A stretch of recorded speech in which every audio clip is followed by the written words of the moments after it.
Good morning. Ladies and gentlemen, please stand for the presentation of colors by the UWF Army ROTC Color Guard and the Pledge of Allegiance.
Please be seated.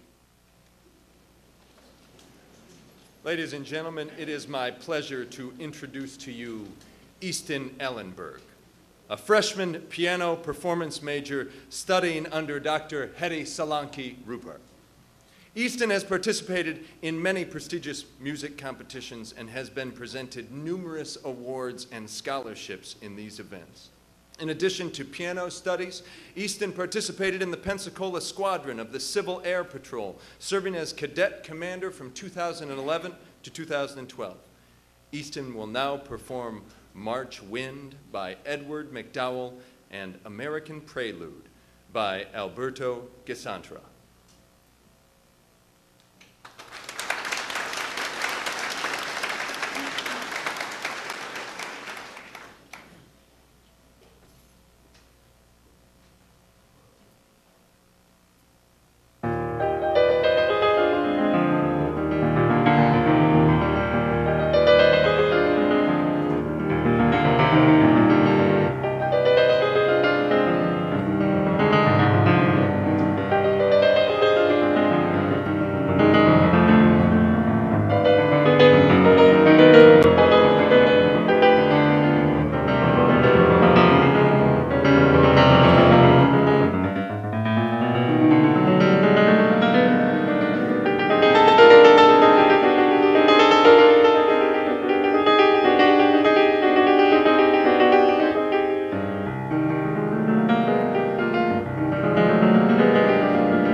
Fantastic way to start the morning.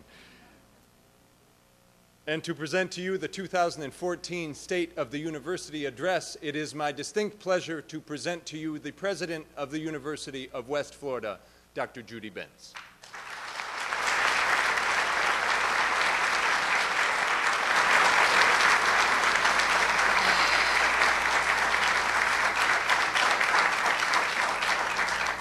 Thank you very much. Thank you for coming. Thank you, Easton. It's wonderful to hear our son of one of my good friends and the associate provost, who was a freshman at our university majoring in music performance, to hear you. Both my grandparents went to Juilliard School of Music majoring in piano, and my nephew went to Berklee College majoring in guitar, and is a starving artist in New York City, tending bar and making music. So I appreciate that. There's nothing quite like the piano. And I know the proud parents couldn't be prouder. So the purpose of this speech, in the traditional sense, is to identify and highlight the accomplishments from the previous year and to identify for you the goals and our objectives for the coming year. But I think today I want to provide a little bit of a broader context for these goals and objectives. We have been through very difficult times, and in this last year, another difficulty was thrust on us, whether we like it or not. The new normal is not friendly to the University of West Florida.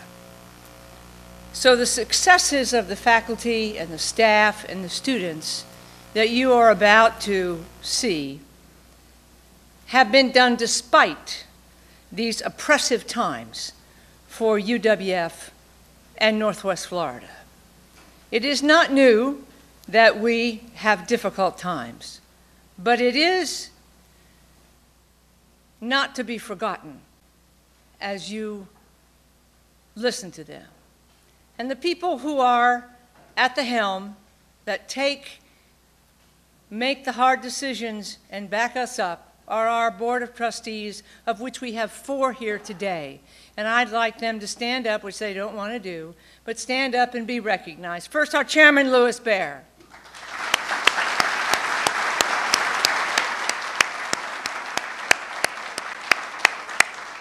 Then we have Trustee Lou Timothy May.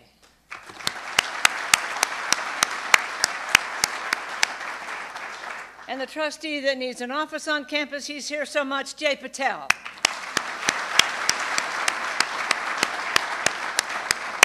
And the trustee that represents your faculty senate, Richard Huff.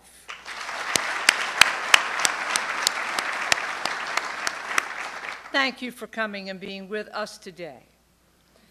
I've been president of the University of West Florida during the worst economic times in our history.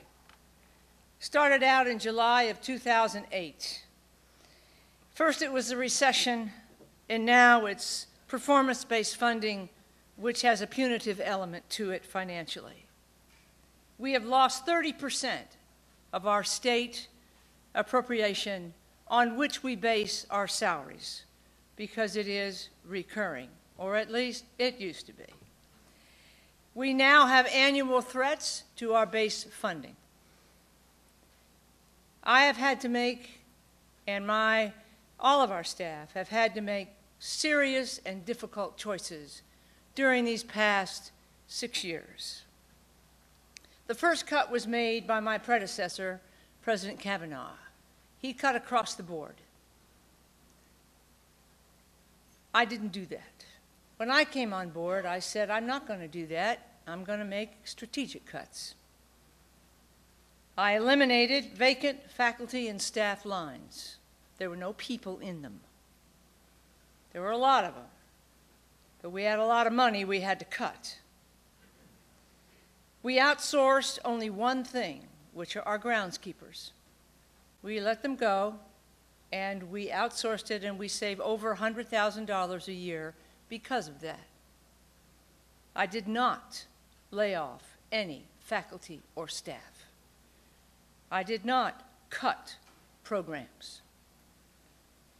We cut specializations within programs that did not eliminate faculty. Today, our mission is threatened. We provide access to real people like me. I was not a straight-A student. I was a good, solid B+, A-, and I was a finisher because I had to study. We are not opening our doors only to the academically talented. The flagships do that, and they do a darn good job of it. We don't. We take in real people. We create the middle class from people like me, who had parents who were dairy farmers who went broke and had to go work in town, and had 3 kids to support and put through college, and we're doing just fine because of our college education. In order not to lay off faculty or staff, I grew enrollment.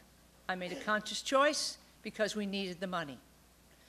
It has been said and thought by many that we lowered the admission standards to let in more freshmen. That is not true. What we did do was take within our admission standards the lower bracket of students who met our admission standards but weren't in the top 75%. They needed more remediation. So we had a summer bridge program for them, that if they needed 2 remediation courses, they had to go into the summer program, and they had to make at least a C in those remedial courses and 1 college course, or they wouldn't be admitted. So we didn't do it blindly. I didn't throw open the doors to any dog and cat wandering by, any warm body that could get financial aid and pay tuition. I need to say that more. I'm going to keep saying it for a while, because that's what we really did. And I want to remind you that I chose UWF. I chose it in 1980. It was my last stop on a troubled tour of Research Ones that has a culture that is not compatible with my sense of values. I came here for the opportunities that it afforded me as a walk-on with no money, no anthropology program, no nothing. I came here for the opportunity to build what I thought is the right kind of program. And President Robinson and Provost Dorr said, as long as you bring your money, you're welcome here. And so I just kept bringing in the money. And they said, okay. They allowed me to do what I wanted to do, the kind of teaching I wanted to do, the kind of research I wanted to do, the kind of community engagement I felt responsible to do, the kind of inclusion of the public that I wanted to do. They didn't know that was off the chart in archaeology, and I didn't tell them. I wanted to see if it would work, and it did. It took a while. It was 8 years before I had any recurring money. 8 years of soft money. So what? I was doing what I liked. And I'd do it again in a heartbeat. And I stayed here because I wanted to stay here. My friends thought I had lost my mind. They all thought I was down at the University of Florida. And I had to tell them about West Florida. And they finally began to understand it. I know that everyone in this room loves and has a commitment to this institution. And I am proud of you for all that you do and all you have accomplished, despite these incredibly difficult times that have been oppressive to us. No matter what is going around us, no matter the forces and the winds that blow on us really hard, we find a way to succeed. Our students and providing a higher education is a noble cause. It is. We do transform lives. Don't forget that. How different they are when they come out. How different their lives are when they finish. How many better choices they have. They are not doomed to only having a high school education. They are better, and we do it, you do it. We must remain focused on that no matter what. And let me be perfectly clear.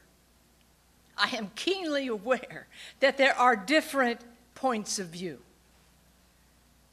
Starting now, I am going to begin to go across this campus and the other campuses that we have, Fort Walton Beach, downtown, military. And I am going to listen to faculty. I am going to ask them, what are their concerns? What are their suggestions? What are their issues? And I promise I will do what I can to remedy it. The provost and I are going to meet with every one of the 35 departments that we have. And we're going to be happy to listen. I'll have no agenda. But I will answer every question if I can.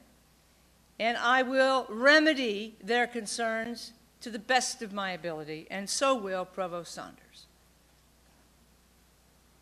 I'm going to have monthly faculty drop-ins for coffee and great treats, because I have a sweet tooth. Over in the library, in the great good place. What better place to do than in the library? I don't know, Friday afternoon, Thursday, whatever. Drop in, talk to me on neutral turf, not my office and not your department. I'm also going to have my open office hours again, once a month. Come in, tell me what's on your mind. The last thing I'm going to do is I'm going to drop in. My brother Alan Bense is a great advocate of walking the halls, as he calls it. When he was Speaker of the House, he used to just walk the hall and drop in and say, well, hello, Representative so-and-so, how are you doing today? What's on your mind? And they would just, oh my God, you know, the Speaker's in here and it's very authoritarian place. And he would talk to him. He would talk to the custodians. He would talk to the sergeant-at-arms. He would ask them how their kids are.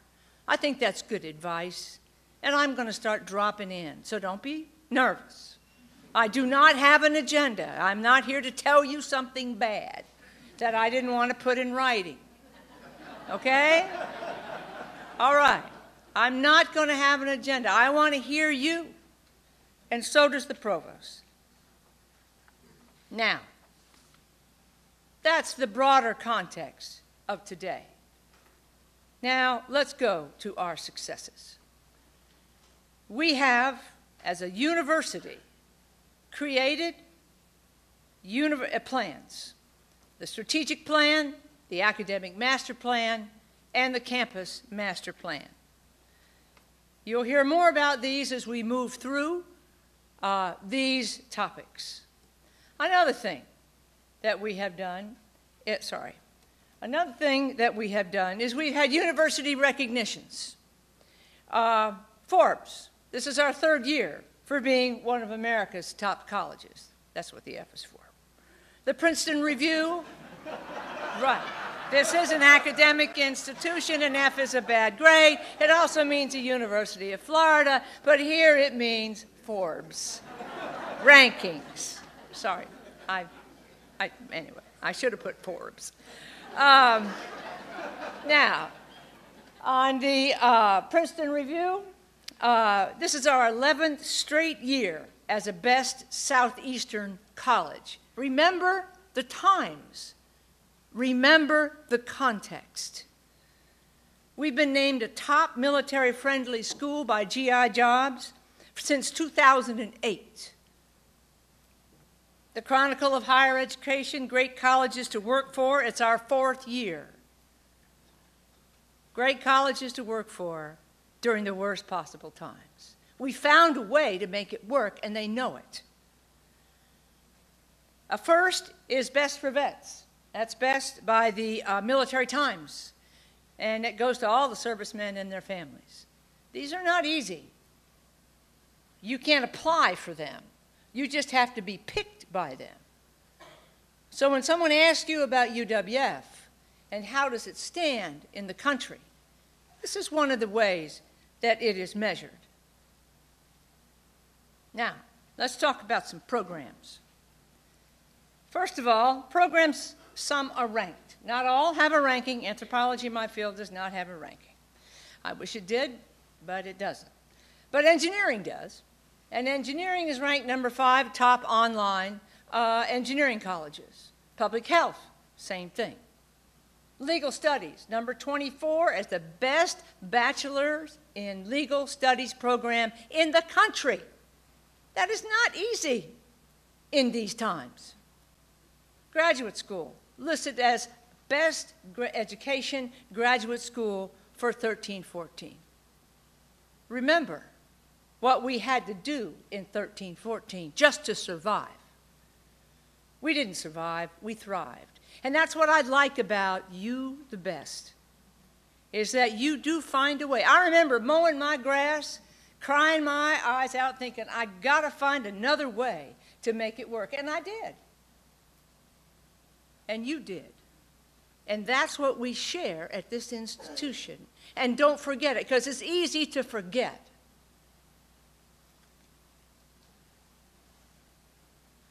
Program distinctions, those that are accredited.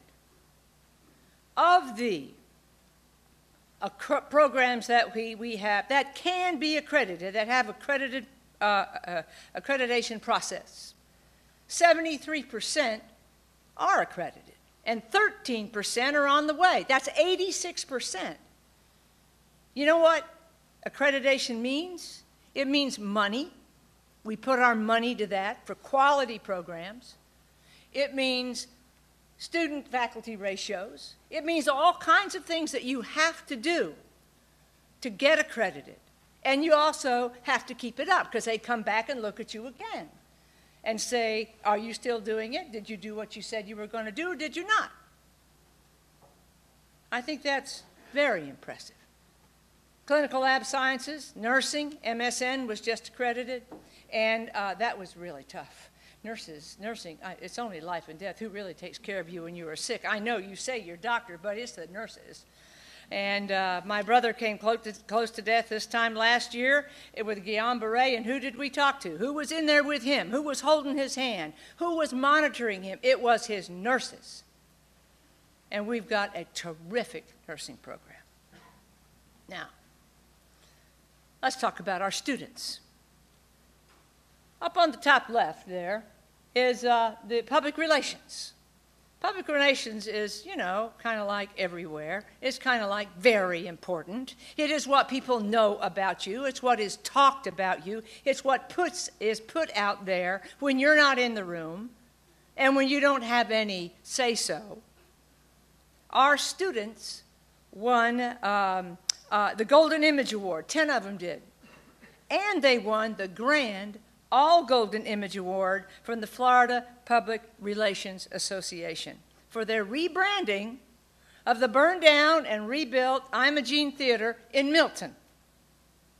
Now, who did that is very important. It is very important that we understand. Faculty did it. They led their students. They got in the car. They went down the road. They stayed in the hotels. Who knows how many to the room? And it is important, right? I used to sleep on box springs and somebody else slept on the mattress, but I was there. And that's what counted. Did I invite anybody to my ratty room? No. Did I go to theirs? Yes. That's the way it is. And we still do that.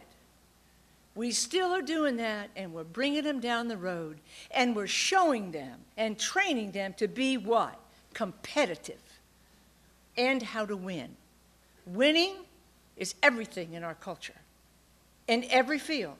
Nobody likes a loser, and we don't train losers. We show them how to win. Also, 2 of our engineering students, see the 2 students holding the rockets?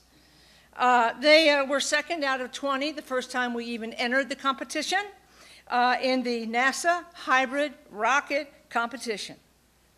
Also, it was sponsored by NASA Florida Space Grant Consortium and the Florida Space Institute and the Northeast Florida Association of Rocketry.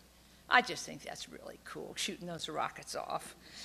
You know what rules the world. It's rockets. They're flying right now in the Middle East. Now, we also had 5 students on the upper left from the hospitality, West Florida Health Occupation Students of America. They placed in the top 3 in the National Leadership Contest. This group received recognition for the Post-Outstanding HOSA chapter for the same, also at the state as well as the national level. Their advisor, Angela Hahn, I hope she's in the room. Please stand up. Let us thank you. If she's not, we're going to give her a hand. There she is right there.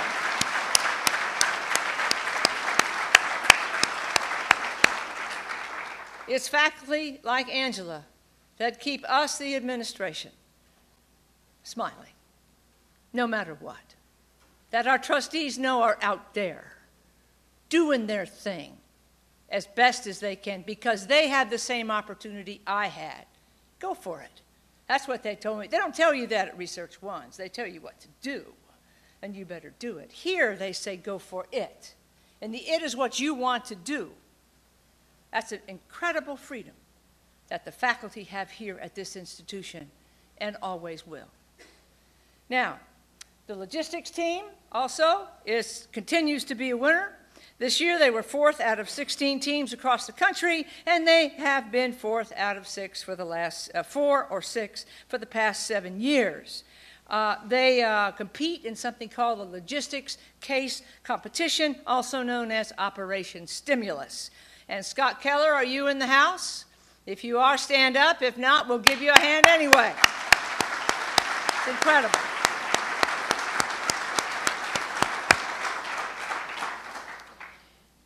Now, if you haven't had the opportunity to meet another piano protege that we have, James Matthews on the left there. James is also studies under our distinguished university professor, Dr. Hedi Solanki-Rubar, and has recently competed in the American Protege International Piano and Strings Competition. He got an honorable mention, and he got to play in Carnegie Hall. I know that some of you have been to Carnegie Hall. Well, it is drop-dead impressive. I can't imagine being 20 years old and walking in there. Easton, maybe you can. Walking in there and having to sit down and play all by yourself. I would freeze up. I would turn into a little pile of something. It's just not, it's tough to perform like that on cue. But students like James and students like Easton can do it. He also was on the Ellen Show, and Ellen gave him everything, including the kitchen sink, and he has been a bit saved, not only by Chipola College for his first 2 years, but the University of West Florida for his final 2 years. He was homeless, and he doesn't like us to say that too much, but he can't be here today. But you know he was. He was sleeping in his practice room, and he got caught and got a lot of help from the professor who caught him. It was in Lakeland. It was Florida Southern. He got him into Chipola, and because Dr. Solanki is with us, Solanki, I'm sorry, because she is with us and is known for her ability to shepherd and develop piano proteges, she said yes. We have helped him, but he has helped himself because he has persevered. He had every reason to quit, every reason to do drugs, every reason to drop out and be a nobody and say music is not going to get me anywhere. But you know what? It's going to get him somewhere because we helped. He didn't have great grades. He has to study real hard, and he doesn't like it. But you got to stay in school, man, and he does. So, also David Brinson, he's a grand champion of international business strategy competition. He competed against 9 national and international teams, including Hong Kong and Alabama and Malaysia, and he won because how to successfully grow athletic footwear company as it produced and marketed branded private label shoes. Now, we all know how tennis shoes have changed in our lives, and they are very lucrative. And this young man won. So this is the kind of things that our students are doing. I could go on, and I will not, but I want you to know that those are examples of the kind of people, students, that come to us and that we lift up. They are examples of our noble cause. Now, I want to talk about the faculty. We have 6 that received tenure this year. If you're here, stand up so we can recognize you. Dr. Jane Caffrey, Dr. Jason Ortegren, Dr. Lisa Van Warner, Dr. Kevin Krieger, Dr. Nancy Hastings, Dr. Lashmi Prayaga. All of those received tenure, and you know what that is. Tenure is something that is very, very special. So let's give them a hand.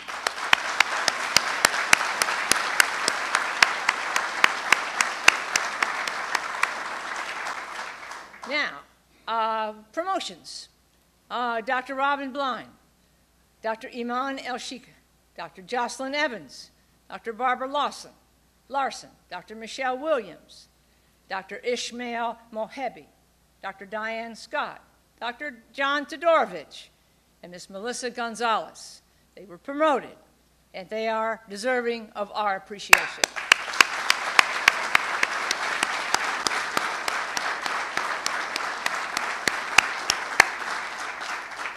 And now we've got the highest something that a faculty can get. It's called the Distinguished University Professors. And there are 3 this year. Dr. Aid Amin from Math and Statistics, Dr. Athena Dupre of Communication Arts in the Center, and Dr. Bill Huth from Marketing and Economics. Let's give them a hand.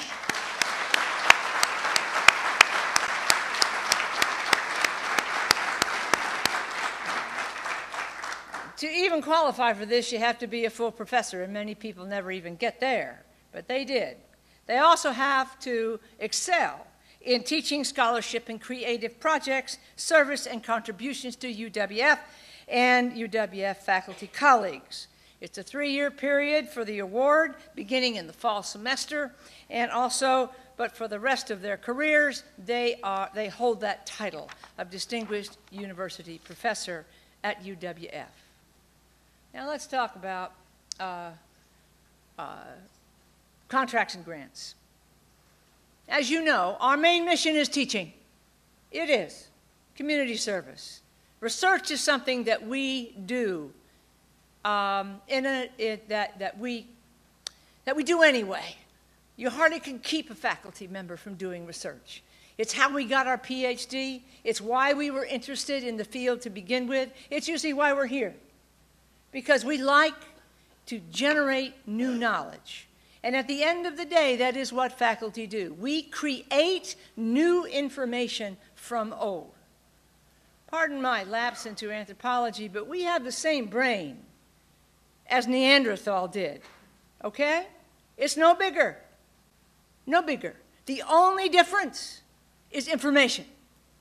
Information that humans have generated by experiments, by thinking, by connecting the dots differently, by developing technology that helps us generate new information.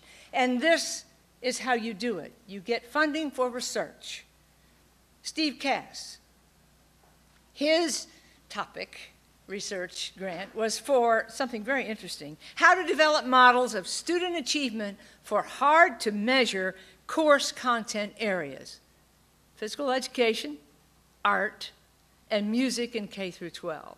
Now, this is a measurement-obsessed period of time that we're in, all right? Everything gets measured. How do you measure art? How do you measure advancement in music? That's what he's doing. Steve, I think you're in the house. Stand up. That's right. And then we have our old hand, Dick Snyder. Dick Snyder is, he kind of runs to difficult times in our environment. And this time, he, like the oil spill and the hurricane and the floods, he works in environmental bioremediation. And he got, this grant was with FSU, and it was to review Gulf Coast connectivity in the Gulf of Mexico. Carla Thompson, I know you're in the house. You partnered with Santa Rosa County School Board to conduct early reading intervention project using UWF students to collect data and analyze K through 5 student reading achievement data. Take that analysis to the school district officials and help the teachers do it better. There is nothing, I think, more important in our society than reading. Reading. Most of our parents, of us in this room, had parents or somebody who read to us. Read to us. Before we could read, before we could understand all the words. We just looked at the pictures and listened to what they were talking. My brother has little grandchildren right now, and I can see him picking up on that. I can see him reaching for books. But what about those families and those kids that think school is silly, you need to go to work, reading's not important, no books in the house? That's what reading opens up. And we have to do it better. We know reading at grade level is super important. And I will tell you right now that at the 3rd grade, if students do not perform at the 3rd grade level, that's the statistic, how many don't, of prison beds they build. 3rd grade reading, prison beds. That's how they figure out how many we'll need by the time they're 16. So, we're helping. We don't just focus on the university. We focus on K through 12 to try to get them better so that we can have them, they'll succeed with us and have a better life. Now, then there's a really special grant. The National, NIH means the National Institute of Health. They only give money to the big research ones. I don't know if we've ever had an NIH grant before, but we have one now, and it's for a whole bunch of money, almost $1 million. And if Karen Molick and Mike Huggins are in the room, please stand up. I know, Mike. That's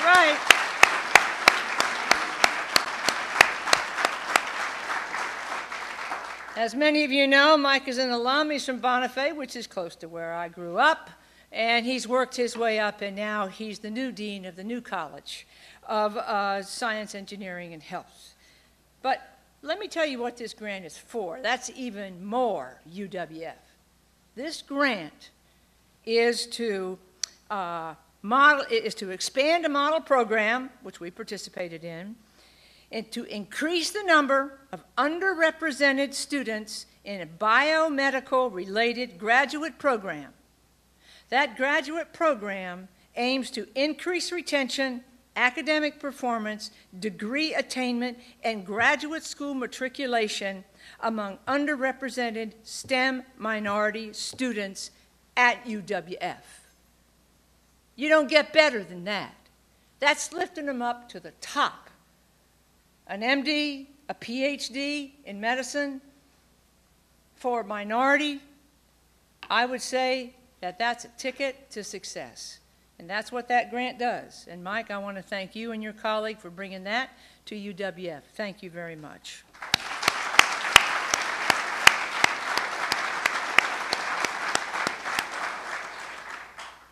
Remember, they don't have to do this.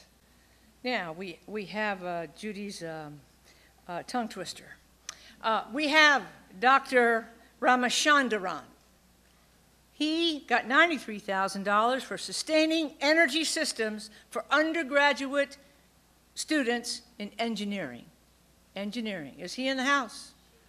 Oh, sure. I can't tell. Well, let's give her a hand anyway. Right. George Stewart partnered with Tulane University to promote and train emerging K through 12 scholars. Again, reaching down to K through 12 to help lift them up so that they can be more likely to succeed in college. Dr. Karen Rasmussen, another old warhorse like me and George, to impact teacher training and professional development. What is everybody crying about? Where are the teachers? All of a sudden we don't have any teachers, and the superintendents are coming to us and ringing the bell, and why don't you produce more? Well, we're doing this. So we've got now grants that help us produce more teachers and train them in what they need. Bob Markowicz, tuition support for teacher training. Also, the UWF Centers and Institutes provided and were awarded 41% of all of our research. So, we do it. Don't ever let anybody say we don't do research. National level, local level, state level, regional level, we do it at all levels. Yeah. How about our staff? Keith King. He's the Employee of the Year. He's in the Aspire office. He has been a number cruncher you can rely on. How many of this and how many of that and how many of that? Is Keith in the house? He needs another hand because he's really good. He's probably crunching numbers. And then we have Betsy Bowers. Betsy, I know you're in the house. Stand up a minute. Let everybody see our auditor. That's right. Well, Betsy got the prestigious Marion Vickers Award this year, and I'm here to tell you people come to pick her brains, and they ask her to come to their campuses and review what they're doing, and Betsy keeps us, what would I say? Betsy keeps us on track. That's a good way. Right. She audits everybody, then she audits us again, and then she tells us what she's going to do the next time, and that's fine. Because I want to be audited, because I don't mind being responsible for other people's money. We have millions of dollars of taxpayers' money and private money coming in, and we have to keep it all straight. I don't even know how many accounts we have, hundreds and hundreds of them, all that we have a responsibility for, even when the people who gave us the money are dead. Same thing, locked in stone. Betsy makes sure we do what we're supposed to do. Now, let's talk about our academic master plan. We got some new leaders on board. Provost Saunders, I say we, it's really Provost Saunders. When she came on board, she took that academic visioning plan that we started and developed back in, 2009 or so, and picked it up and dusted it off and said, let's go. And so what she has done is she has reorganized our academic colleges. And now we have these 4 colleges. So, she hired new deans, and I would like the new deans to stand up and be recognized if you're in the room. We have Dr. Stephen Brown, College of Arts and Science, College of Arts, Social Sciences, and Humanities.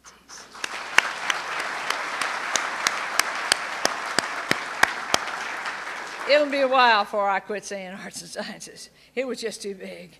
Now we have Dr. William Crawley. He is the Dean, College of Education and Professional Studies. Welcome aboard.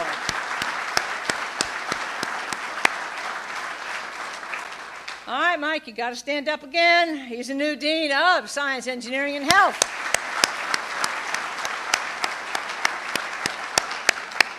And then we have our old friend Greg Lanier. Greg is now Dean of University College, which I'll get into later. University College is a new college. We didn't have it before. And it is focused specifically on high-impact practices for our students, such as advising. Greg is now the advising czar. He can advise. It's tough love, it's gentle love, but it is advising. Also retention, that's only crucial, and internships and all the other kinds of things that in the college, in academic affairs, that aren't directly teaching. They support the students and support the teaching that is done. The provost believes this structure will position us to be successful in keeping student success as our focus. Let's give the provost a hand. Martha Saunders, stand up.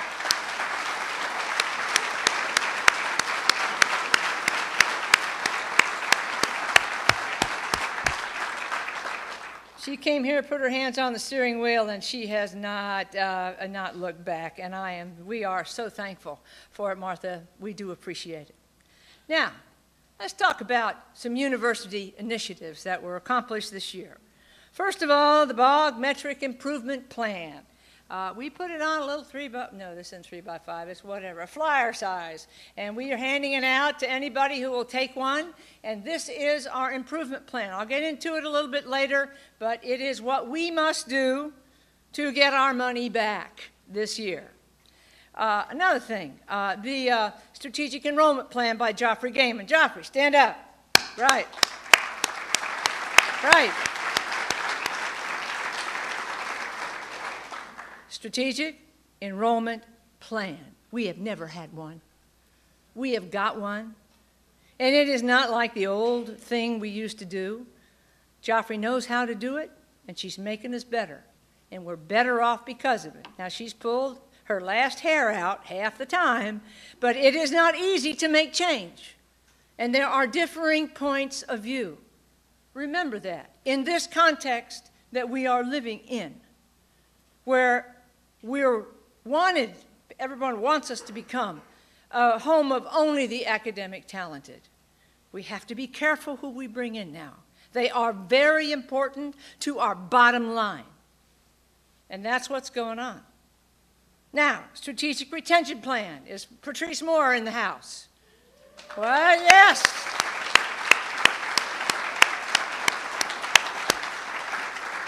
Millions of dollars ride on what these people do, and Patrice has had to develop a plan that the freshmen that Dr. Gaiman brings in, they stay until their sophomore year and beyond.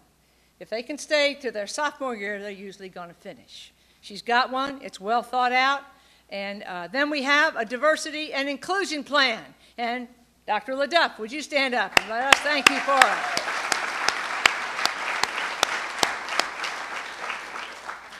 These are pics of our provost, and they are excellent. Now, we've also completed the SACS Accreditation Self-Study. Is Dottie Manier in the house?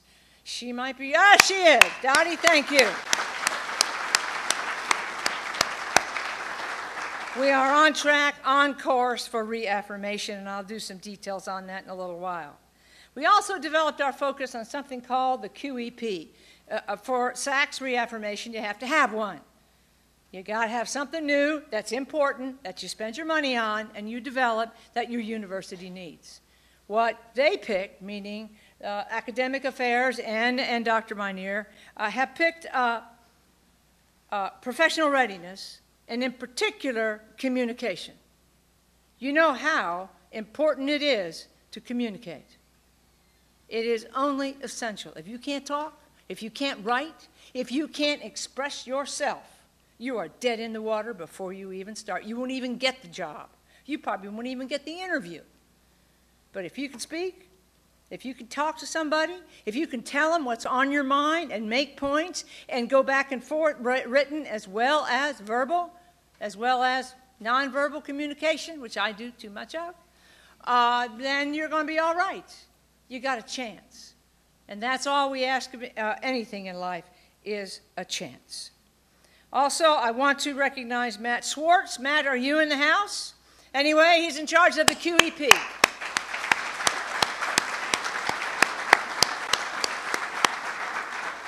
And now we come to our beloved banner. For those of you who don't know, it is a student information system. That's in my kind of language. That means that we can look up data on our students. Students can look up their own data. They register through this program. All the student records are on that program. And of course, we've been on another program for 47 years. And now we have switched. It is live. It is not easy. It wasn't cheap. Remember the context. The worst of financial times. They had to have an extra year because we wanted to do it right. It's live and it's working. And Mike Diekman, you stand up. We're going to give you a hand for doing it. Thank you.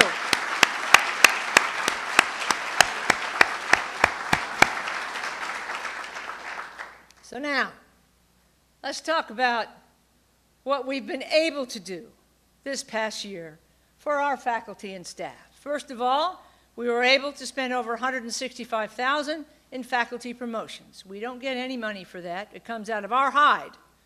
When I got promoted, and actually when Provost Saunders was here and got promoted, we had to wait for the raise. I think I waited 2 years. But I took the promotion anyway because I figured the money would come. And it did. So, but this year, we were able to squeeze it out like we have every year since. Now, the $1,000 to $1,400 raise came from the state legislature this year. We were able to add a $500 bonus to that. And also the state, is this right? Yes, then the state provided, gave us the money for a $600 bonus to 35% of our faculty and staff. And that was difficult. But we did it, and the state did it, and we got it distributed. And because I know what you've been doing, and I know the circumstances under which you have been doing it, I thought, let's give you what I can. And we squeezed 3.8% of your salary, bottom of 1,000, top of 3,800, and said, I can give you this bonus with a promise that when we are in the performance funding money, I will take that 3.8% and I will make it a permanent raise to everybody, because I know what you've been doing. God knows I wish I could give you a raise now, but I can't.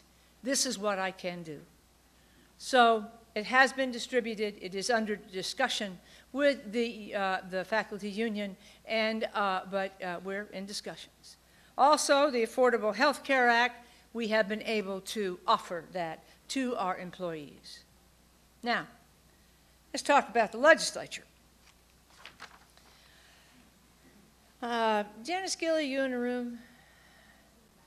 All right, wave your hand. Janice, stand, wave your hand back there. Everybody turn around and look at Janice. All right?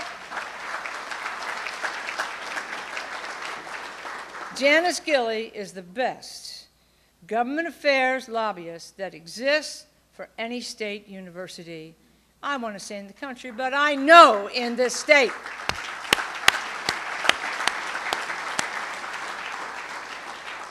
She has to face the music all the time. She has to explain where West Florida is. She has to explain our mission. She has to explain our strengths. She has to compete with the University of Florida's 10 lobbyists. She has to compete with Florida State and its incredible political connections. It has to compete with Miami. And you know what? We do. It's because she's smart, she's dedicated, and she loves this university. And she knows everybody's wife and husband's name, when they need a secretary, when they need a babysitter, when they need an apartment. She is a facilitator. And that kind of Northwest Florida country, real attitude to people is us. It is us. It doesn't matter to me when a little old lady at the grocery store can't reach something up high. I reach up and get it for her, and so do you. It doesn't matter if we are unsure about our next year's base budget. We're doing what we can, and that's all we can do. And we'll reach out and help somebody when we don't have to. We've all written checks to students who couldn't pay the rent. I bought students their first set of clothes, real clothes. And I would do it again in a minute. That is what we do. And that's why I love this institution, and I know that you do too. Now, one of the things I want to stress in this is that when you get money from the legislature that is recurring, that means they say they're going to give it to you every year forever. Well, that's not really true. They give it to you and it's recurring, and everybody thinks that you're rich. Well, they give it to you for a certain reason. It's all what we call restricted. And the second thing is they could take it away from you in year 2. It's vulnerable in year 2. So everywhere you see the word maintain, That's what we got the year before, and Janice managed to keep it. Keep it. So now it is recurring. And we can hire faculty on it. We can put people in various ways on it with confidence that the money will not disappear next year or the next year. Another thing that we did is we stressed that we are protecting employee benefits. You know and I know that everybody's looking at our benefits in the legislature to target. They already took 3%, making us pay 3% into our retirement plans. Just boom, do it. The next thing is who knows what. What Janice is doing is wrapping her arms around your benefits and saying, don't you dare touch them, you've got to go through me. If you need a babysitter, you're not going to get one. That's right. If you need an apartment, they're all full. If you need a favor, I'm not going to do it. She doesn't say it that way, but they know that. They know it. And she's got her arms wrapped tightly around them, and so far, so good. They'll look at them next year, and she'll wrap them around again. That's how it works in Tallahassee. Now, we protected funds for the doctorate of physical therapy, the doctorate of nursing practitioners, the complete Florida program, and certificates in cybersecurity. Those are solid now. We can build the programs. Now we got new funding, which is most of it is recurring, and for mechanical engineering and for physician's assistants, all right? So now we get to plan and hold on to that money. Next year, Janice protects it in the legislature, and then we can actually really hire people, all right? That's the way it works. Now, we've had, down at the very bottom is something called Florida Virtual Campus that probably none of us have ever heard of before. But what it is because Dr. Pam Northrup is so good, and that Innovation Institute is so flexible, and she has such a good track record, we were handed this program by a very senior legislator because they know when they give us something, we will be efficient with it and it will work. All right? $26 million. All right? Now, what this is for K through 20. Everybody taking an online course or program, this is a support system for them. The online libraries, the advising, the communication that they have to do. It's a mess, and they've got their arms wrapped around it, and they're straightening it out, and it is very hard. Pam, are you in the house? There she is. Stand up, Pam. Stand up.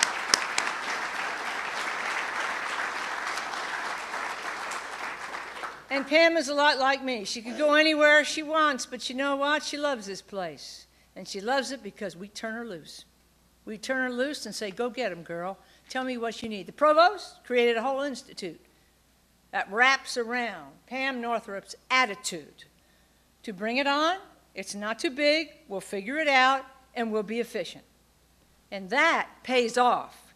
In the meetings in Tallahassee in the legislature, when they have problems, they'll pick up the phone and say, are you interested? That's a big number. So, also, thankfully, finally, Janice was able to wiggle her way onto the PICO list. And our wet sciences building, Building 58, is going to be renovated. And it's got $11 million to plan. Mike Huggins is in heaven. They're worrying about what they can get. It'll take 2 or 3 years. Parking will be a mess. Go ahead and complain. Chip is back there, and he'll listen. That's right. Right. But we need that building so bad. It is a toxic building. People get sick in that building, and not anymore. And they figured out a way, and it's not a traditional way, but we found a way to renovate it, not replace it, to make it bigger only by connecting the 2 buildings, call it an annex. All those things take figuring out, and that's what we do in Tallahassee. So, I just want you to know that this money here is restricted. It's for a specific purpose. The days of getting unrestricted money are over. The new programs that these funds will pay for, cybersecurity, specialization at the bachelor's and the master's level. I mean, you know, hacking, the Home Depot, 59 million people lost their credit card info because of cyber hacking. So we're getting into it. It's big, it's huge, the line is long, and it's very timely. The next thing is in intelligence analysis, information security management, and cybersecurity. Now, as Pam, and Pam, I may have this wrong because it's not in my notes and they don't like me to go off script, but I think these certificates are what they call stackable. You get one, you get another, you get the third one, you get a degree. And that's smart because these certificates help people get promotions, help people get a job, help people get it eventually. They can do it all at once if they want to. But these are very popular, and it's a very popular way. Now, another thing that we have is the Florida Virtual... Oh, I need to do a slide. Is it next? No, sorry.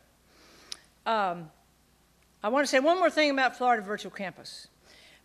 Is that you remember last year we told you about something called Complete College?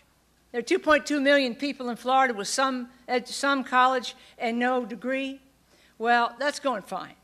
And what it does is it aligns well with, Pam did that too, it aligns well with the Florida Virtual Campus. It supports it as well as what we're doing with Complete Florida. So it's a real nice mix. So, now, partnerships. As you know, most of us who started from scratch, without the silver spoon in our mouth, who are some version of a walk-on, the way we start is often by making partnerships. You're the junior partner, you do all the work, you get none of the credit. That's all right, you're working. Then you become an equal partner, then hopefully you become a senior partner. Partnerships is the way the University of West Florida grows and develops. For the DNP, Doctor of Physical Therapy, we're partnering with the University of South Florida. They are overloaded to capacity. They got a waiting list of 1,000, and we're not taking a one of them. We're expanding their program here for our students. Go down there for 1 year, come back for 2 years, they have a doctorate. Now, the Doctor of Nursing Practice, which is becoming increasingly popular and has a great future, they make a lot of money, we are partnering with the University of Florida. And George Stewart, are you in the house? He's the one that did that. Give him a hand. Both of those. Now, many of you have heard about our Stetson Law Degree Partnership, 3 years here, 3 years there. They go to school for 6 years instead of 7. They get lots of scholarships when they go there, and that's another partnership. The Confucius Institute, Huiyan Li, our Chinese math professor, now in charge of the Confucius Institute. It's a wonderful outreach, a wonderful honor to be in the Confucius Institute. They bring their own money. They want us to know about their language and culture, because they know they have been inward-looking, now they are outward-looking. Nobody's looking except they're afraid of China or want the market, but what about their culture? What about their values? What about their way of life? That's what this is all about. And in the picture here is me and President Ed Meadows. He signed into our partnership program that transfers, eases the transfer from their graduates from their institution to ours. Now, here's the Innovation Institute. We had the grand opening. They finally had time to have a grand opening, and it was hard because they're too busy. And so I want just to tick off some of the projects that they are working on. I've already told you about Complete College, told you about Florida Virtual Campus. Now, the Center for Cybersecurity, they have Coder Dojo for kids, coding, coder, They also have a cyberthon, which is cyber stuff, hacking and non-hacking, for middle and high school. And they also have the National Flight Academy aviation classrooms. They do all of that. That is an effort to reach down into K through 12 in STEM, in workforce-related programs. These and other programs, such as Illumina Foundation Prior Learning Assessment, also are focusing on workforce needs, industry development right here in Northwest Florida, and that's what we need to do. This slide is a great representation of our great fundraising last year. The photo is of the Lewis Bear family, and as being chairman of our board, he has honored us with a gift. They have honored us with a gift from their family foundation. I've heard Lewis say this many times, but I want you to know that the chairman of your board of trustees really believes this. Our family believes that there are no great cities without great universities. We hope to be able to make this university grow to meet the needs of the 21st century job market, not only for today, but of tomorrow. He gives of his time, he gives of his treasure, and he gives us his love and concern.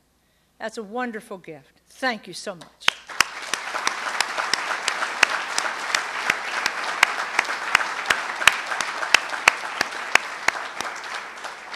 And then we have the young Brendan Kelly, up from the ranks, interim vice president for advancement. And Brendan raised more than he had to. We had a goal of $3.5 million. He raised $4.2 million. 4.2, the most we've raised, I think, in forever in 1 year. And I want you, Brendan, I want Martha Lee Blodgett, I want your advancement team to stand up, and we're going to thank you. That's right.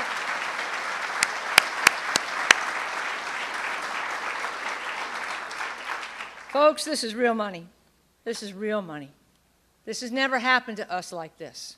And it's happening now because we're telling our story, we're getting out there, and we're letting them see us. They're seeing you. They're knowing what you're doing. Now, another thing that we've got is a new facility. Downtown on our historic campus, we have the Voices of Pensacola, which is brought to us and funded by the Gulf Power Company. It is in what is known as the Beacon Building across from Seville Quarter, and it is beautiful, as you can see. But the anthropologist in me comes out again. Pensacola is an old, ancient city, the oldest city in the United States. I don't care what St. Augustine says, all right? But because we are old, we have had scores of ethnicities come into Pensacola and live, make a living, live their lives. Many of them are gone. We used to have Little Norway over where City Hall is now. Everybody forgot about that, except the historians and archaeologists. But there are also many ethnicities. This center is to focus on the different ethnic groups that have been in Pensacola. It is there for research. The archives are there. It is for events. They have no place to go. It is open to everybody, and it also is a place to give programs, to think, and to learn. All right, now, the next thing I want to talk about is Eastgate. This is under development. It's out at the Eastgate, and it is under construction. I want to remind you, not one nickel of our money is going into this.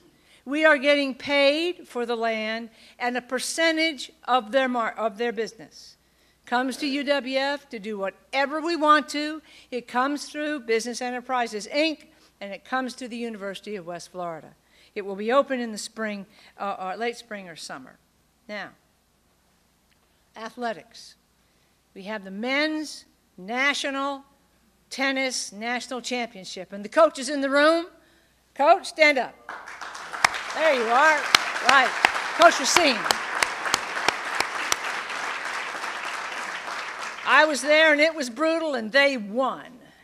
Also, we won 8 Gulf South National Championship Conference titles, 79 titles, and it's the most in anybody has. It's the most in our history. Also, in the swimming and diving, we wound up 23rd.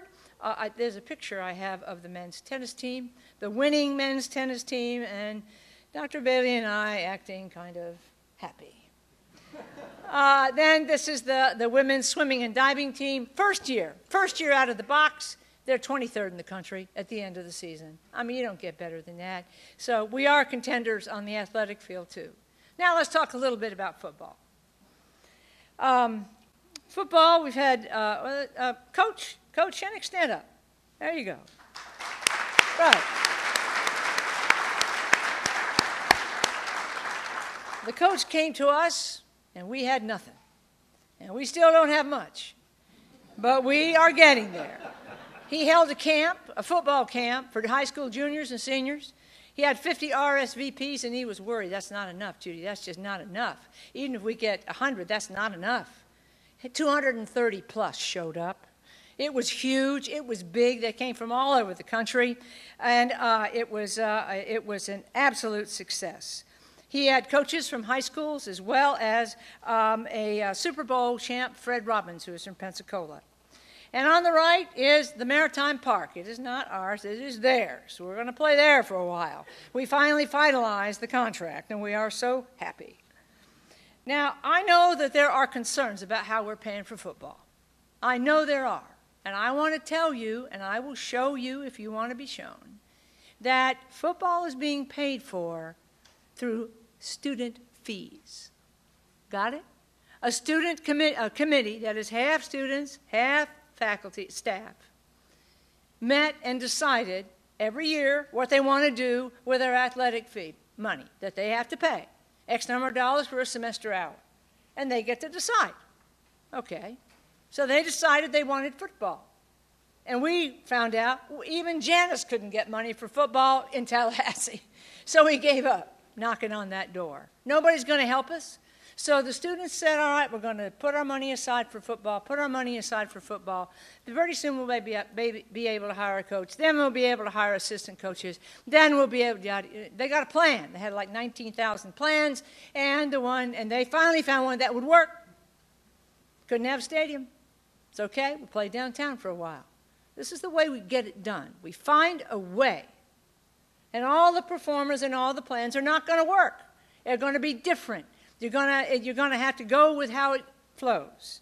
So we had our first major gift for football, $250,000 from the Jane and John Burr family, and we got it the other day, and they're happy as they can be to be the first big giver to football. But it's a combination of student fees, private money. That's paying for football. Now, I want you to know that in just 1 year, we have done all of this. Imagine what we've done since 2008 when the financial world blew up. That's important for you to remember, the context. The pressure of freezes on new revenue, the recession and the metrics, they are not going to define us. We are going to define us. We pulled together, nobody helped us, and we did it ourselves with what we had. That's important. That's why I love this institution, and that's why you love it too. We can gripe and complain about nobody cares. We don't have any money, and they don't even know what time it is in Pensacola, but we do it anyway. That's why we stay. That's why my brother stayed in Panama City, because he could make a difference there. I stayed here just like you did, because you have freedom to do what you want, and you can make a difference. So, 2014-15, more challenges. It's getting worse. But what's new? It's going to get worse. I don't know when it'll get better. I've quit trying to predict when it's going to get better.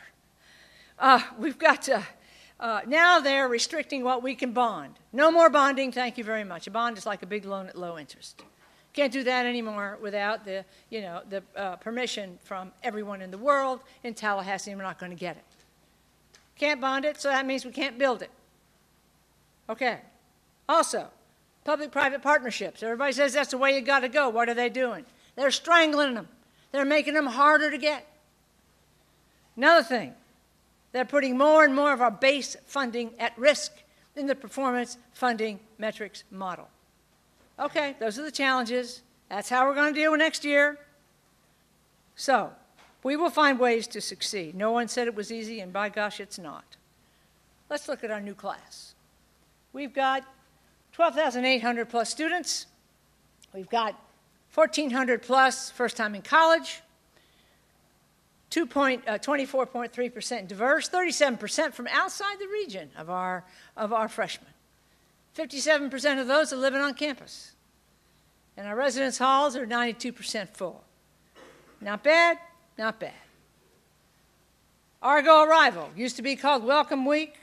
Argo Arrival, they had a good time. At the Beach Bash, lower right, Sandcastle, they ran out of box lunches after 500. The weather was perfect. And then they ran out of water after 1,500 bottles, and they didn't go home. The buses were full, they stayed there and played, and they had a really good time. So, they're having a wonderful time. Now, let's talk about the metrics. This is how the metric works. There are winners and losers. Since 2013, we've had the first three. The first three are bachelors employed, the percent of bachelors employed, the undergraduate employed in Florida, and the average cost. Those have been on the radar screen for three.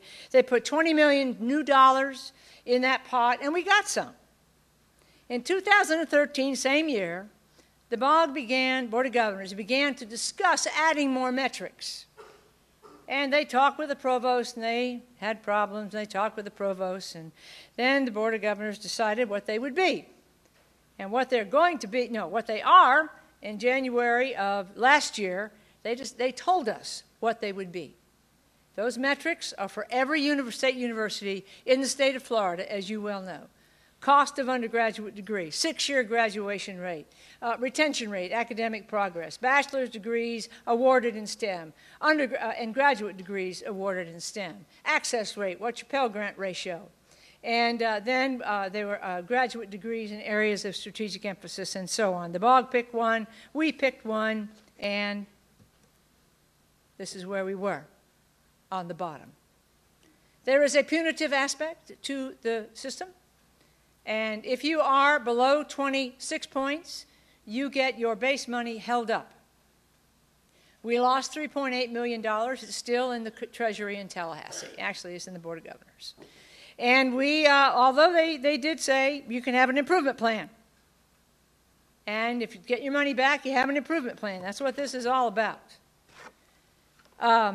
So we focused on graduation rate, improving that, retention rate, and excess hours. We gave them a plan. The plan was accepted, and all we have to do is implement that plan. We're over halfway done with it.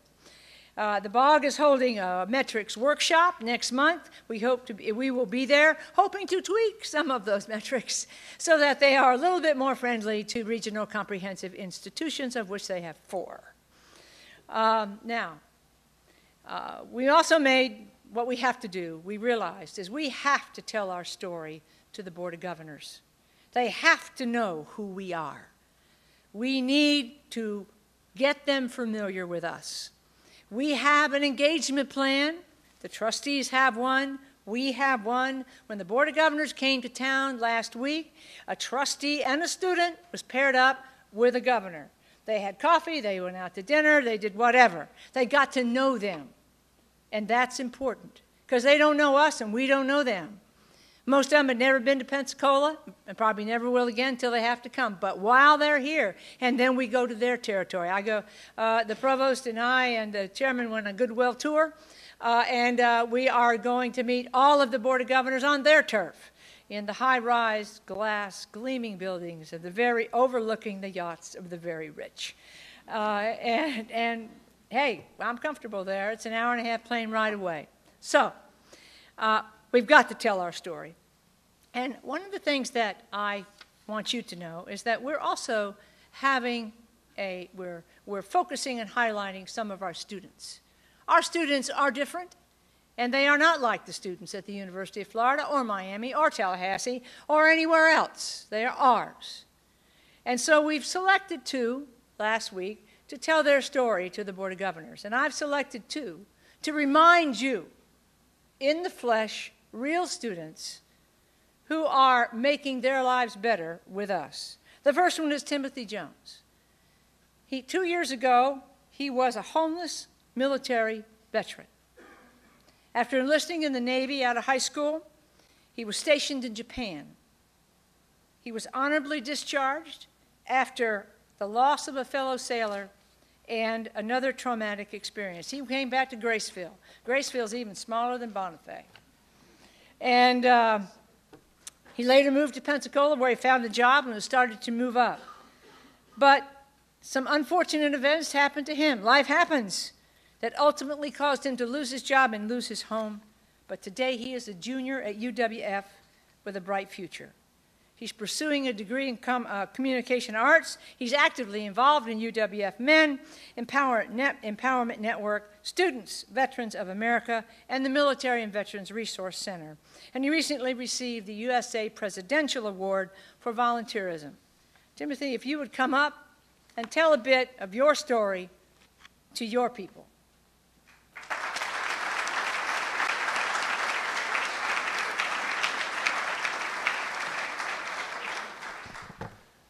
Good morning.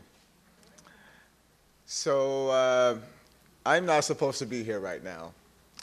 I'm the statistic that everyone talks about. I am the student veteran that struggled with PTSD. I'm also below the poverty line. And dare I not say, I was lost. For 12 years, I lived a life of, I wasn't there. I was asleep. And it happened 2 years ago when I entered the Volunteers of America program that I began to wake up, because I lost the trust in myself, I lost the trust in the community, and I lost the trust in the world and humanity. And I did not know how to eloquate what I was feeling, because I knew something was wrong, but I didn't know what it was. It wasn't until I met a young lady, her name was Brucey Oles, who told me, I know how to help you. It was the first time that I opened up the ability to trust again, to trust in myself, and trusted that, okay, I'm going to trust her. She's from my hometown. She's not going to let me down. And I began going to the VA. And then I told, for the first time in over a decade, what transpired in Japan. That was the hardest part of my life at that moment. It was also the first time that someone said, we know what's wrong with you, and we're going to help you. Being able to trust is the hardest thing, it has been the hardest thing and the hardest road. I would blame the world for my issues, for my mistakes, for my problems. In that moment, I had a moment of clarity where I was able to look at myself in the mirror and take the accountability route of, okay, now this is my problem, this is where I sat, but I can trust into the VA, into the system of the VA, that they're going to help me. And upon doing that, a bit of a transformation happened. I began to wake up, I began to dream again. I told my mom at 13 years old that I was going to do 3 things. I'm going to travel the world, I'm going to go to Japan, I'm going to have some problems, and then I'm going to be rich. Yeah. My mom said, well, son, I don't know how you're going to go to Japan. And I don't know about the rich part, but we'll see. And she challenged me. At 18 years old, I joined the Navy, and I joined the Navy and I couldn't swim, so I had to live with that also. But I got the opportunity to choose my duty station, and Japan was my first choice. So at 19 years old, I'm in Japan. I love that phone call to my mom. Mom, I've accomplished step 1. Step 2 was hard, but I'm in step 3, here at life at UWF. being a college student was an afterthought for me for a long, long time. And when I picked up that phone, and called the UWF, I was amazed at the level of love and care that I was given. I was amazed that I felt at home. I was also homeless. So finding a home was very important to me. It meant more to me than anything. I wanted a place where I felt comfortable, where I was going to thrive, and that I was going to be seen and not judged. Upon walking the halls of UWF, I was amazed at the Argos, walking the halls, determined, stepping into the greatness, stepping into who they are, following their dreams and passion, and it gave me the strength to share my story, to say, I was a homeless veteran. Right now I'm a homeless veteran and I'm scared. And then the level of love and outpouring of support that was poured into me gave me more than anything that I could ever imagine. I struggled my first semester at UWF. And it was that struggle that allowed me to look into the eyes of the fellow students to say, I'm going to do better. I'm going to do better. And in the spring I did that. I excelled. I went from failing a course to being on the dean's list because I wanted to show this university how much I love and appreciate each and every one of you. I wanted to show my professors that I'm not my mistakes. A mistake is just a second take. We all have another one, and I'm going to take it. From there, I wanted to give back, and I discovered Men's Empowerment Network and Dr. LaDuff to mentor our incoming freshmen. And I challenge you, if you're a male on this campus and you're seeking involvement, please seek out UWF Men and the campus liaisons. It is an amazing initiative by this university. UWF has opened so many doors of opportunity to me, UWF Men being one of them. I'm now, from a homeless veteran, on the board of directors of the Gulf Coast African American Chamber of Commerce to help minority businesses seek their economic development. And I'm honored at that opportunity, and it's an opportunity that UWF provided for me. I had another opportunity to engage with a mentor of mine, Mr. Philip Brashear, who is the son of Master Chief Carl Brashear, the first African American Navy Master Diver of the Navy. The Military Veterans and Resource Center, I said, I had this idea, I think we can do this, and they poured their support into me and said, let's get this done. And I'm honored to say that he is a proud mentor and a lover of UWF that simply just said, I can and I will. And he challenged me to do better, to continuously improve, to continuously give back to this community. UWF means everything to me.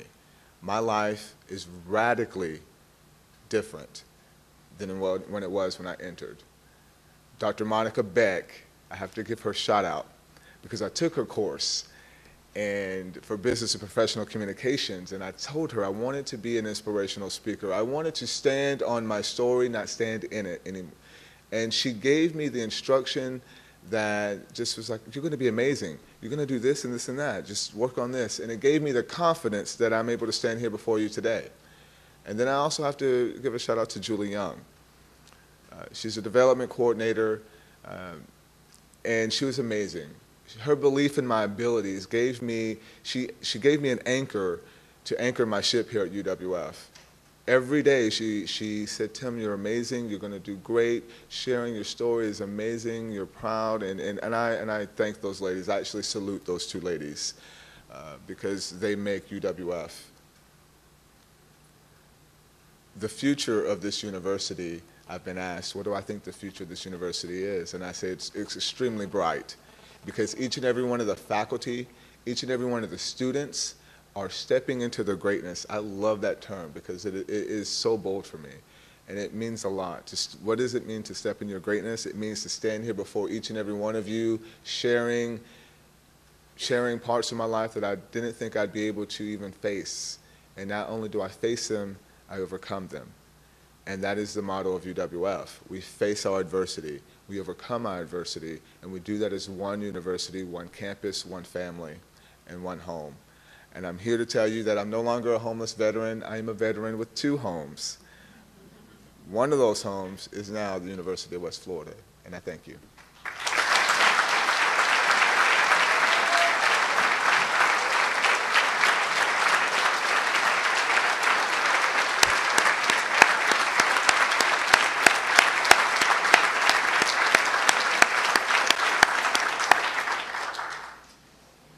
Timothy, we're proud to have you. We are. Now I want to introduce another and final student, Santana Majors. She's a pre-professional biology major, hard major, and will be the first person in her family to receive a college degree.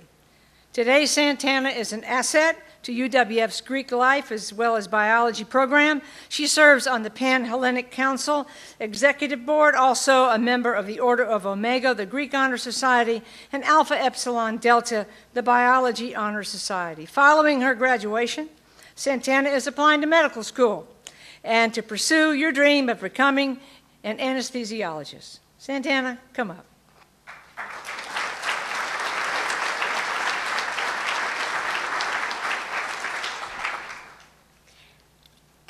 So when I attended orientation the summer before my first year here at UWF, I really honestly knew nothing about this campus. I decided to attend here actually because UWF offered me a full tuition scholarship. At first, orientation was really overwhelming. I remember driving on campus and all the students were cheering and yelling the UW chants, but it started to remind me of home. I'm from a really small town, and the school spirit and the home spirit really made me feel like I felt here. I just should be here. When I first started classes, I wanted to go home every weekend because I missed my family and friends. I didn't really have the drive to get involved, but that changed soon after. Throughout my time here at UWF, I've gotten involved in many things, including Greek life, as well as things within my major. And I've learned time management skills, I've learned how to be a leader, and all of this I owe to UWF. Though all of my professors and advisors here at UWF have made an impact on my experience, one that really stands out is Dr. Kavner. I don't know if you know him, but I'm sure Dr. Huggins does. He is a professor that really got me involved in cell biology. My first year in the pre-professional biology program, I went to talk to him about an upcoming exam to make sure that I was studying the right material. He reached out to me after that and got me involved in the Medical Advising Committee. It's a board of doctorates in the pre-professional biology program who help you and aid you in applying for med school. After that, he started advising me on MCAT study material and ways to reach out to medical schools, and he's guided me through all of that experience as well. I've also been led by great leaders in my Greek experiences in Alpha Delta Pi and through serving on Pan-Hellenic. When I graduate, I'm taking a year to work for my headquarters for my Alpha Delta Pi and travel throughout the country and start and work with the different chapters and mentor the sisters just like I've been mentored by mine. Some people may believe that by attending a regional university, such as the University of West Florida, that you're not going to get as high of a quality education, but I strongly disagree. I feel like the small class sizes and the more one-on-one interaction with your professors is actually a better education. When people ask me why they should attend UWF, I tell them that they're not choosing an established university, but a university that is growing, a university that they can grow with as well. When you come to college, it's important that you experience a place that you can learn from. And the interesting thing about UWF is that they're learning from you at the same time. You're not going to be 1 in 500. Your professors are going to treat you like an individual and like you're very important, because you are. When I leave UWF, the legacy I want to leave is that you can do it all. When you come to college, people tell you have to learn to balance a triangle: social life, academics, and being a student, like an involved student. But I've managed, because of UWF, to make it a square. I manage all 3 of these things, and I work full-time. And this I owe to UWF. So thank you, UWF, for giving me the chance to follow my dreams, and thank you, UWF, for making me I Am UWF.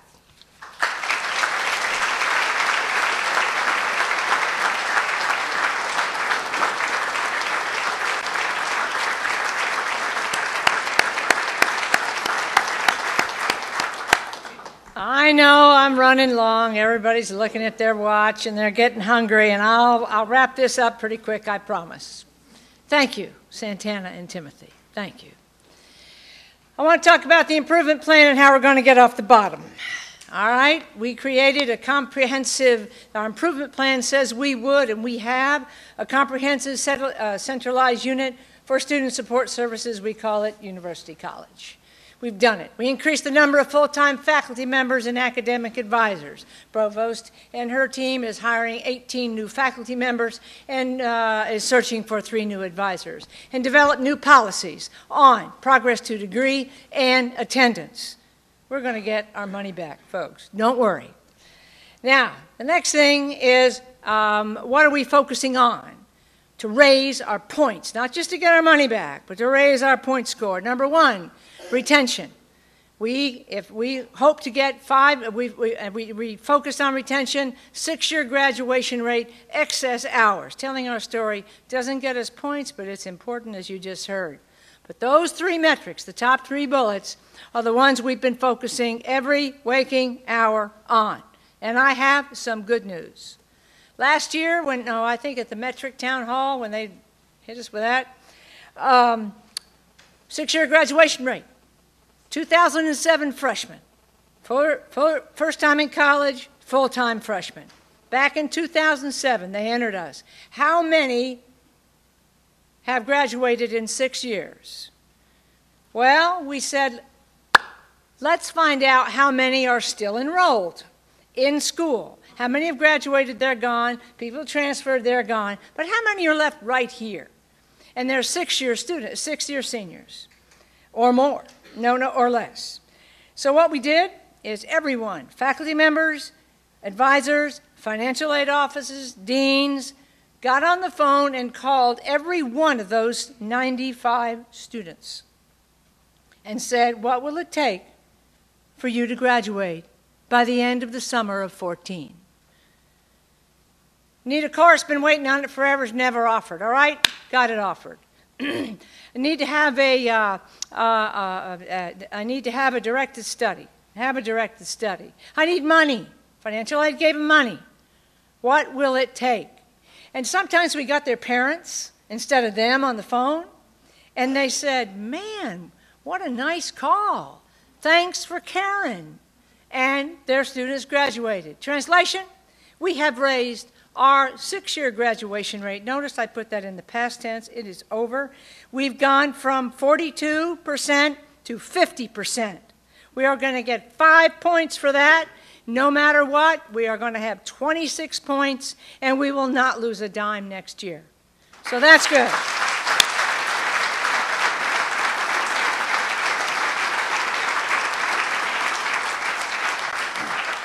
We found a way with no money, taking our time, reaching out, and doing it. Now, I want to talk to you about accreditation. It has been said that our accreditation is in jeopardy. Well, folks, it is not. Dottie Miner has led a team of 16 people, 16 teams full of people. And they have produced something called the compliance certification. We call it the self-study. It's also on a jump drive. It's totally linked and interlinked. It is in, it is good. Now, our provost has sat on the executive council of the SACS board. She has looked at hundreds of these, and she told me in private, this is the best report she has ever read. We are fine on accreditation. We are going to be reaffirmed. This is an excellent start, so don't you dare worry about that. We're looking forward to them coming to campus.